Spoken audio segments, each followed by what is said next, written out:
Militer Rusia menggelar latihan formasi rudal Barnaul untuk mengawal rudal balistik antar benua ICBM Yars. Rusia merilis rekaman video pasukannya berlatih mengawal kendaraan peluncuran Yars memasuki rute patroli mereka dalam formasi rudal Barnaul. Personil berlatih perang manuver intensif di rute patroli mereka, termasuk di malam hari. Awak sistem rudal balistik antar benua Yars harus melewati rute sepanjang 100 km, menyebarkan sistem dan mengubah posisi lapangan, memperlengkapi mereka dalam hal teknik, mengatur penyamaran dan perlindungan. Selain itu, personel berlatih melawan sabotase dan kelompok pengintai. Unit meningkatkan keterampilan mereka dalam dekonsentrasi di area hutan untuk meningkatkan penyembunyian sistem Yars. Kegiatan pelatihan reguler memungkinkan untuk memeriksa kesiapan personel, persenjataan, dan perangkat keras militer untuk tugas yang diperpanjang di rute patroli mereka. Demikian keterangan video yang dirilis Kemenhan Rusia tanggal 2 Februari. Hanya butuh waktu 7 menit bagi Rusia untuk meluncurkan rudal antar benua ini. Fakta tersebut adalah satu hal yang sangat mengancam negara lain, termasuk Amerika Serikat yang juga menggunakan sistem pertahanan misil untuk melindungi diri dan para sekutunya.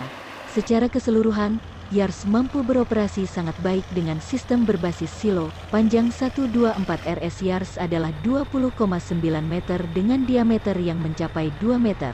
Sementara itu, berat rudal ini bisa mencapai 49 ton dan berat hulu ledak sekitar 1,2 ton. 24 RS Yars didukung oleh mesin YAMZ 847 diesel dan mampu bergerak dengan kecepatan maksimum 42 km per jam serta jangkauan maksimum 10.500 km.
Terima kasih sudah nonton. Jangan lupa like, subscribe, dan share ya.